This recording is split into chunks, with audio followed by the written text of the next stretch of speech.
Dicen que la distancia es el olvido, pero yo no concibo esta razón, porque yo seguiré siendo el cautivo de los caprichos de tu corazón.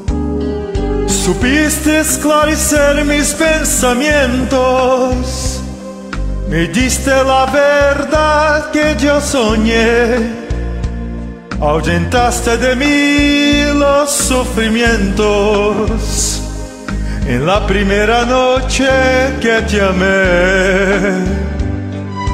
Hoy mi playa se viste de amargura, porque tu barca tiene que partir a cruzar otros mares de locura. Cuida que no naufrague en tu vivir.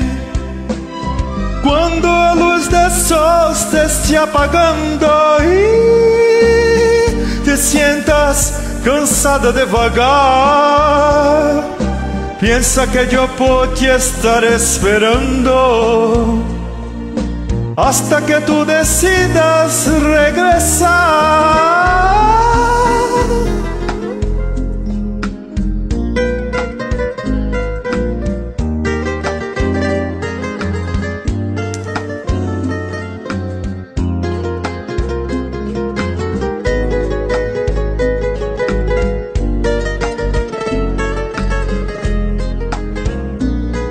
Supiste esclarecer mis pensamientos, me diste la verdad que yo soñé,